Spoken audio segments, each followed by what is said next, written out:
할렐루야. 오늘도 주님께서 주시는 은혜와 깨달음이 넘치는 시간 되기를 주님의 이름으로 소망합니다. 우리는 모두 시간 속에서 살아갑니다.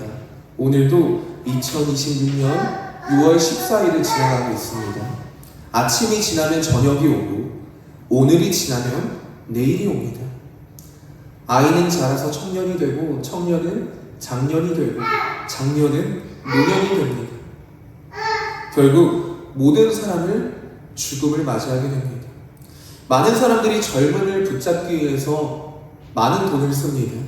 또 건강을 붙잡기 위해서 열심히 운동하고 재산을 붙잡기 위해서 평생을 일합니다. 그러나 흐르는 시간을 붙잡을 수 있는 사람은 없습니다. 시간은 하나님께서 허락하신 질서 속에서 흘러가기 때문입니다. 하나님은 시간 안에 갇혀 계신 분이 아닙니다. 과거와 현재와 미래 모두가 하나님 손안에 있습니다. 우리는 시간 속에서 살아가지만 하나님은 영원 속에서 역사하십니다. 그래서 성경은 하나님 나라를 단순히 미래에만 존재하는 나라로 설명하지 않습니다. 예수님께서 누가복음 17장에서 이런 말씀을 하셨습니다. 하나님 나라는 너희 안에 있느니라. 하나님 나라는 죽어서만 가는 곳이 아닙니다. 예수 그리스도를 믿는 순간 성령께서 우리 안에 역사하시고 하나님의 통치가 시작되는 겁니다. 이미 하나님 나라가 우리 안에서 시작되는 것입니다. 그리고 우리가 이 세상을 떠나는 날 그 나라는 완전한 모습으로 우리 앞에 펼쳐지게 됩니다. 그래서 하나님 나라는 이미 시작되었지만 아직 완성되지 않은 나라입니다. 오늘 본문에서 사도 바울은 바로 그 영원한 나라를 바라보며 살아가는 이 믿음의 삶을 우리에게 증언하고 있어요. 첫째는 믿음으로 소유하는 나라입니다. 둘째는 성도를 위해 준비된 나라입니다. 셋째는 보이지 않는 영원한 나라입니다. 넷째는 하늘에 있는 영원한 나라입니다. 오늘 말씀을 통해서 이 하나님 나라에 대한 이 네 가지 진리를 함께 살펴보고자 합니다. 본문의 배경을 조금 보면은 이 고린도 후서는 바울의 눈물과 사랑이 담긴 편지입니다.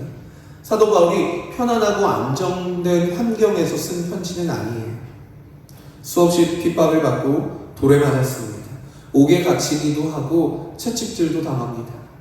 거짓 형제들의 위협과 목숨의 위협까지도 받아가면서 살은 이 사도 바울입니다. 그럼에도 불구하고 바울은 고난 속에서도 끝내 낙심하지 않았습니다. 왜 그럴 수 있었을까요? 바울은 현실보다 영원을 더 크게 보았기 때문입니다. 현실을 부정했기 때문에가 아니라 현실 너머의 영원한 하나님 나라를 바라보고 살았기 때문이에요.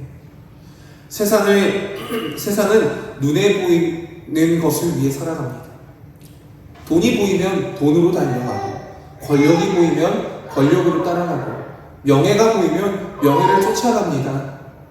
그러나 성도는 보이지 않는 하나님 나라를 바라보며 살아가는 사람입니다. 그래서 믿음은 눈으로 보는 것이 아니라 하나님의 약속을 바라보는 것입니다. 첫 번째로 함께 볼 것은 믿음으로 소유하는 나라입니다. 13절 말씀 함께 읽겠습니다. 시작. 기록된 바 내가 믿었으므로 말하였다 한 것 같이 우리가 같은 믿음의 마음을 가졌으니 우리도 믿었으므로 또한 말하노라. 아멘. 사람들은 흔히 천국을 생각할 때 착한 사람이 가는 줄 압니다. 너 착한 일 해야 천국 갈 수 있어. 거짓말하지 않아야 천국 갈 수 있어. 그렇죠? 봉사 많이 하면 천국 갈 것이라고 생각합니다. 그러나 성경은 분명하게 말씀합니다. 천국은 선한 행위의 결과가 아니라 믿음으로 받는 하나님의 선물입니다. 본문 13절에서 바울은 이렇게 고백합니다. 우리가 같은 믿음의 마음을 가졌으니 우리도 믿었으므로 또한 말하노라. 바울은 자신의 모든 삶의 출발점을 믿음이라고 말씀합니다. 믿음은 단순히 하나님이 계시다는 사실을 인정하는 것이 아닙니다. 예수 그리스도를 나의 구주로 영접하고 그분께 내 인생의 주권을 맡기는 것이 믿음입니다. 하나님께서는 우리에게 하나님의 자녀가 되는 권세를 주셨습니다. 우리가 어떻게 할까요? 우리 말씀 한 구절 찾아보겠습니다. 요한복음 1장 12절 말씀입니다. 요한복음 1장 12절 말씀입니다.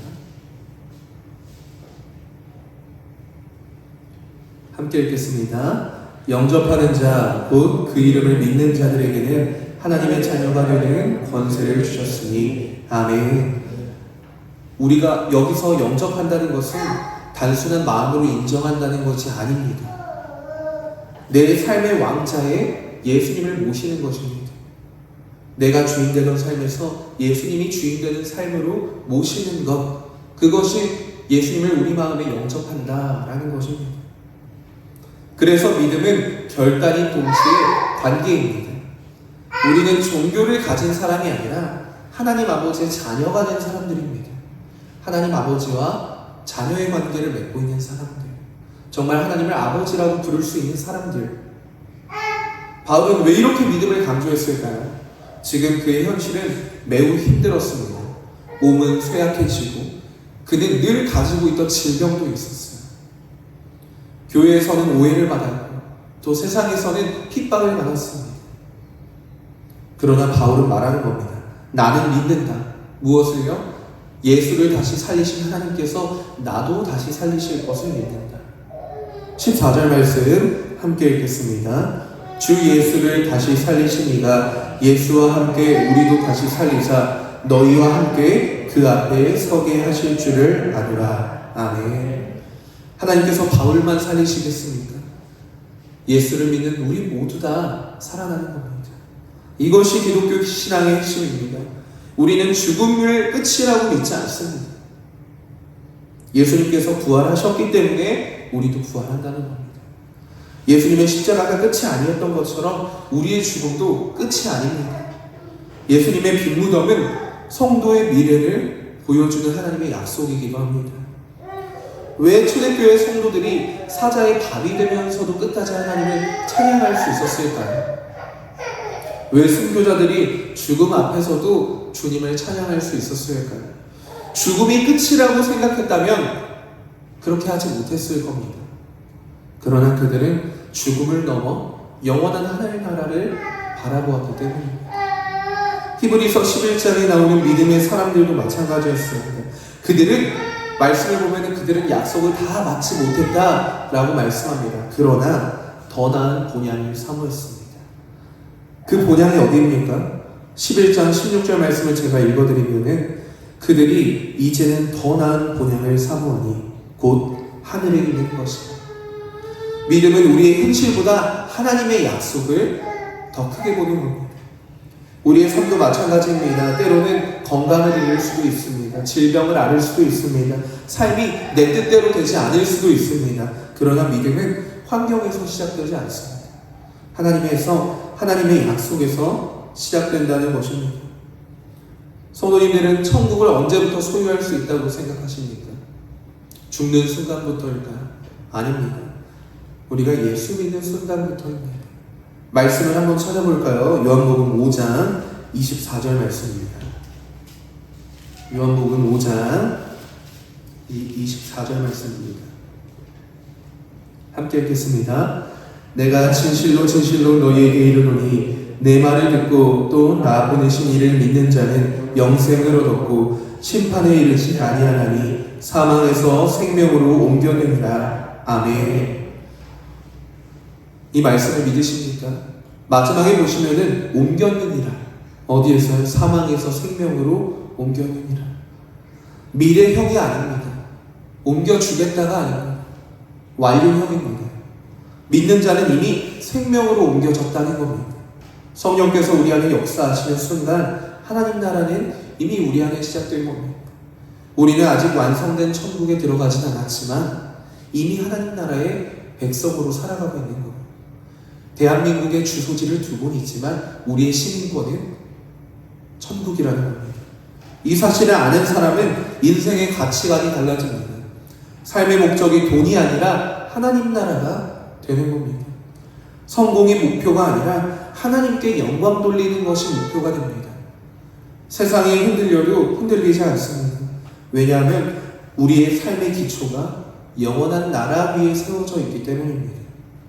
사랑하는 성도 여러분, 혹시 우리의 믿음이 세상 형편에 따라 흔들리고 있지는 않습니까? 기도에 응답이 없다고 낙심하고, 질병이 찾아온다고 낙심하고, 경제가 어려워졌다고 두려워하고 있지는 않습니까? 오늘 바울은 우리에게 말씀합니다. 믿음으로 살아라. 보이는 것이 아니라 하나님의 약속을 바라봐라. 예수를 살리신 하나님께서 너도 살리실 것이다 라고 말씀하는 것입니다. 이 믿음이 있을 때 우리는 현재의 고난을 이기고 영원한 나라를 향해 담대히 걸어갈 수 있는 것입니다. 두 번째는 성도를 위한 준비된 나라입니다. 15절 말씀 함께 읽겠습니다. 이는 모든 것이 너희를 위함이니 많은 사람의 감사로 말미암아 은혜가 더하여 넘쳐서 하나님께 영광을 돌리게 하려 함이라. 아멘. 우리가 어디 여행을 떠난다고 할 때 무엇을 먼저 할까요? 숙소를 예약을 합니다. 그렇죠? 잘 곳이 있어야 합니다. 자녀가 집에 온다고 할 때 부모님이 어떻게 합니까? 방을 미리 정리하고 또 좋아하는 음식을 미리 준비합니다. 왜 그렇죠? 사랑하는 사람이 오기 때문입니다. 그렇다면 하나님께서는 어떻게 하시겠습니까? 하나님께서 사랑하는 자녀들을 위해서, 하나님께서는 사랑하는 자녀들을 위해 영원한 나라를 오래전부터 준비하셨습니다. 천국은 사람이 만들어가는 나라가 아닙니다. 하나님께서 예비하신 나라입니다. 그래서 오늘 본문 15절에서는 바울은 이렇게 말합니다. 모든 것이 너희를 위함이니. 여기서 모든 것이 너희를 위함이라는 말씀은 현재의 형통만을 이야기하지 않습니다. 바울이 겪는 고난도, 복음의 전파도, 예수 그리스도의 십자가도, 장차 우리에게 주어질 그 모든 영광도 하나님의 백성을 위한 하나님의 구원의 계획의 안에 있다는 뜻입니다. 십자가는 하나님의 즉흥적인 선택이 아니라 영원전부터 계획하신 사랑의 사건입니다. 천국 역시 마찬가지입니다. 하나님은 자기 백성을 위한 영원한 집을 준비하셨다는 것입니다. 예수님께서 이 사실을 이 누가복음 14장의 큰 잔치를 비유로 말씀하셨습니다. 어떤 사람이 큰 잔치를 준비합니다. 모든 음식이 준비되었고 자리도 준비되었습니다. 이제 손님만 오면 되는 거예요. 그런데 초청받은 사람들이 하나같이 핑계를 대기 시작합니다. 내가 밭을 샀는데 아무래도 가봐야 될 것 같습니다. 내가 소 5결이를 샀는데 이 소를 테스트하러 가봐야 될 것 같아요. 나는 장가를 들어서 갈 수 없습니다. 라고 핑계대고 거절하고 그 초청을 받지 않습니다. 결국 잔치의 주인은 종들에게 명령합니다. 시내의 거리와 골목으로 나가서 가난한 자들과 목마른 사람들과 또 몸 불편한 자들과 맹인들을 데리고 오라. 그리고도 자리가 남아있다면 산 울타리로 가서 사람들을 데려가서 내 집을, 내 자리를 채워놓으라 라고 명령합니다. 여기서 매우 중요한 사실을 깨닫게 됩니다. 천국은 준비되어 있지만 모든 사람이 들어갈 수 있는 곳은 아닙니다. 초청은 모두에게 열려있지만 응답은 각자의 믿음으로 해야 합니다. 하나님은 강제로 우리를 천국으로 데려가지 않으세요. 사랑은 강요가 아니라 초청입니다. 복음 또한 하나님의 초청장입니다. 그 응답은 내가 하는 거죠. 예수님께서도 지금도 말씀하십니다. 수고하고 무거운 짐진 자들아 다 내게로 오라. 내가 너희를 쉽게 하겠다. 누구든지 나를 믿으면 영생을 얻으리라. 이 초청을 받아들이는 사람이 하나님 나라에 들어가게 되는 겁니다. 사랑하는 성도 여러분, 천국을 생각하면 우리가 흔히 죽음 이후만 생각합니다. 그러나 하나님께서는 지금도 우리를 천국의 삶으로 초청하고 계신다는 겁니다. 천국은 단순히 장소가 아닙니다. 하나님의 통치가 이루어지는 곳이 천국입니다. 예수님을 왕으로 모시고 살아가는 곳이 천국입니다. 용서하는 삶, 사랑하는 삶, 섬기는 삶, 거룩을 추구하는 삶, 말씀에 순종하는 삶이 바로 하나님 나라의 삶입니다. 그래서 천국은 죽어서만 들어가는 나라가 아니라 믿는 순간부터 들어가는 나라입니다. 그 하나님 나라는 누구를 위해 준비된 나라입니까? 본문은 분명히 말씀합니다. 모든 것이 너희를 위함이니. 그 은혜를 믿으시길 바랍니다. 세 번째로는 보이지 않는 영원한 나라입니다. 18절 말씀 함께 읽겠습니다. 시작. 우리가 주목하는 것은 보이는 것이 아니요 보이지 않는 것이니 보이는 것은 잠깐이요 보이지 않는 것은 영원함이라. 아멘. 인간은 본능적으로 눈에 보이는 것을 믿습니다. 그렇죠? 반대로 눈에 보이지 않으면 불안해합니다. 그러나 세상은 보이는 것이, 그래서 세상은 보이는 것이 전부라고 얘기하죠. 그러나 오늘 성경을 보면 정반대로 말씀합니다. 보이는 것은 잠깐이요 보이지 않는 것은 영원하다. 이 말씀은 세상의 가치관을 완전히 뒤집는 선언입니다. 바울은 현실을 모르는 사람이 아니었습니다. 멍청한 사람이 아니었습니다. 그는 누구보다 현실을 처절하게 살아낸 사람이었습니다. 17절 말씀을 보면은 우리가 잠시 받는 환난에 경한 것은 지극히 크고 영원한 영광에 중한 것을 우리에게 이루게 하느니. 바울은 환난을 잠시라고 말합니다. 우리에게는 평생의 고난처럼 느껴질 수 있는 것이 잠깐인 것입니다. 그러나 영혼의 관점에서 보면은 우리의 인생은 단 한순간입니다. 창조부터 지금까지 시간을 나열해 본다면 우리의 삶과 시간을 봤을 때는 진짜 점 하나에 불과할 겁니다. 2000년대를 살아가는 우리들 마치 점 하나에 불과합니다. 야고보는 우리의 생명을 잠깐 보이다가 없어지는 안개라고 말씀합니다. 100년도 안 되는 인생을 붙들고 영혼을 잃는다면 얼마나 안타까운 일일까요? 그러나 잠시의 고난을 견디고 영원한 나라를 얻는다는 것은 그것이 참된 승리입니다. 여기서 바울이 말하는 보이지 않는 것은 막연한 희망이 아닙니다. 그것은 예수 그리스도 안에서 이미 시작된 나라입니다. 예수님께서 공생애를 시작하시면서 가장 먼저 선포하신 말씀이 무엇입니까? 회개하라, 천국이 가까이 왔느니라. 예수님께서 오심으로 하나님 나라가 이 땅에서 시작되었습니다. 그리고 십자가의 부활을 통해서 죄와 사망의 권세를 깨뜨리셨습니다. 성령께서 오심으로 하나님 나라는 성도들의 마음속에 임하게 되었습니다. 그래서 예수님께서 말씀하신 겁니다. 하나님 나라는 너희 안에 있느니라. 예수 그리스도를 왕으로 모시는 사람의 마음속에서 이미 시작되는 하나님의 통치, 하나님의 말씀을 순종하며 살아가는 삶, 성령께서 다스리시고 죄를 이용하고 거룩을 사모하는 삶, 이웃을 사랑하고 원수를 용서하는 삶, 바로 그것이 하나님 나라의 현재적인 모습입니다. 사랑하는 성도 여러분, 성도의 삶은 현실을 부정하는 삶이 아닙니다. 오히려 현실을 영혼의 관점으로 바라보는 삶입니다. 병이 있어도 절망하지 않는 이유는, 경제적으로 어려워도 낙심하지 않는 이유는, 죽음을 두려워하지 않을 수 있는 이유는 그것이 끝이 아니라 하나님 아버지 집으로 들어가는 것을 알고 있기 때문입니다. 마지막으로 네 번째는 하늘에 있는 영원한 나라입니다. 5장 1절 말씀 함께 읽겠습니다.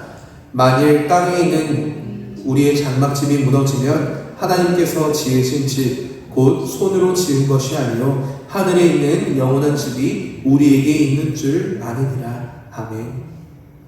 바울은 비유를 사용해서 말씀합니다. 우리의 육체를 장막이라고 표현합니다. 장막은 무엇입니까? 장막은 영원히 살기 위해 지는 집이 아닙니다. 잠깐 머물기 위해서 세우는 임시 거처와 같은 곳입니다. 바울은 천막 만드는 일을 했던 사람입니다. 누구보다 장막이 얼마나 임시적이고 쉽게 해체되는지를 알고 있었을 겁니다. 광야를 지나던 이스라엘 백성들은 한 곳에 오래 머물지 않았습니다. 하나님의 구름 기둥과 불 기둥이 움직이면 장막을 걷어서 다시 걸어 움직였습니다. 장막은 정착의 상징이 아니라 순례의 상징입니다. 바울은 지금 우리의 인생도 그렇다고 말씀하는 겁니다. 우리의 인생이 정착하는 곳이 아니라 마치 장막과 같은 곳이다. 잠깐 있다, 잠깐 우리가 머물다 떠나는 곳이다. 우리는 이 땅을 영원히 살기 위해 온 사람들이 아닙니다. 우리는 하나님 나라를 위해 걸어가는 순례자와 같은 사람입니다. 이 땅이 전부라고 생각하고 살아가는 사람들이 얼마나 많습니까? 그러나 그리스도 예수를 믿는 사람들은 그렇게 생각하지 않는다는 겁니다. 그러므로 우리의 육체도 영원한 집이 아니라 잠시 머무는 장막과도 같은 것입니다. 그런데 많은 사람들은 장막을 영원한 집으로 착각하고 살아갑니다. 더 큰 집, 더 좋은 집을 살아가려고 애쓰고 더 많은 재산을 모으기 위해서, 더 오래 살기 위해서 모든 것을 투자합니다. 물론 그것이 잘못된 것은 아닙니다. 하나님께서 주신 삶을 성실하게 살아가는 것은 매우 귀한 일입니다. 그러나 문제는 장막을 붙들다가 영원한 집을 놓칠 수 있다는 겁니다. 영원한 집을 잃어버리는 그것이 문제입니다. 예수님께서 말씀하셨죠. 사람이 만일 온 천하를 얻고도 자기 목숨을 잃으면 무엇이 유익하냐. 이 땅은 영원한 거처가 아닙니다. 또한 이곳에서 영원히 살 수도 없습니다. 모든 사람에게는 죽음이 찾아오게 됩니다. 그래서 성경은 전혀 다른 관점으로 죽음을 바라봅니다. 성도의 죽음은 상실이 아니라 완성입니다. 떠남이 아니라 귀함입니다. 더 나은 본향. 끝이 아니라 영원한 나라의 시작인 것입니다. 그래서 바울은 놀라운 확신을 고백합니다. 만일 땅에 있는 우리의 장막집이 무너지면 언젠가는 반드시 일어날 것을 전제하는 말씀입니다. 우리의 육체는 언젠간 무너지면, 그래서 그 바울은 더 강조하게 됩니다. 다음 말씀을, 하나님께서 지으신 집, 곧 손으로 지으신 것이 아니요 하늘에 있는 영원한 집이 우리에게 있는 줄 아닙니다. 하나님께서 예비하신 이미 준비된 집입니다. 예수님께서 제자들에게 말씀하셨습니다. 내 아버지 집에 거할 것이 많도다. 내가 너희를 위하여 거처를 예비하러 가노니. 예수님은 십자가와 부활을 통해 우리를 위한 길을 여셨습니다. 지금도 하나님의 우편에서 우리를 위하여 중보하고 계십니다. 그러므로 성도의 미래는 불확실하지 않습니다. 이것보다 더 확실한 것이 어떤 것이 있겠습니까? 우리의 소망은 막연한 기대가 아니라 예수 그리스도의 부활 위에 세워진 확실한 약속입니다. 예수 그리스도를 살리신 하나님께서 우리를 다시 살리실 것이라는 하나님의 약속. 사랑하는 성도 여러분, 언젠간 우리는 죽음을 맞고 이 땅을 떠나게 됩니다. 그러나 예수님께서 부활하신 것처럼 우리도 부활할 겁니다. 이것이 성도의 가장 큰 소망입니다. 기독교 신앙은 영혼의 구원만을 말하지 않습니다. 영혼이 구원되는 뿐만 아니라 몸의 부활까지 선포합니다. 주 안에서 잠든 자들은 주님의 재림 때 영광 가운데 다시 일어서게 될 것입니다. 새하늘과 새 땅에서 하나님과 영원히 함께 살게 될 것입니다. 사랑하는 성도 여러분, 오늘 우리는 어떤 집을 위해 살아가고 계십니까? 평생에 땅의 집만 짓다가 하늘의 집을 준비하지 못하는 인생이 되어서는 안 될 것입니다. 예수님께서는 재물을 하늘에 쌓아두라고 말씀하셨습니다.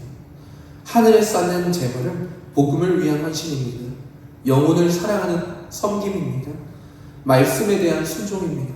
그리고 이웃을 향한 사랑입니다. 그것은 결코 사라지지 않습니다. 이 땅에서 쌓은 재물들은 언젠가는 다 사라질 것들이지만 우리가 하늘에 쌓은 재물은 사라지지 않습니다. 하나님께서 기억하시고 영원한 상급으로 갚아주시기 때문입니다. 주어진 삶에 최선을 다하되 우리의 시선은 영원한 하나님 나라를 바라보며 살아가야 합니다.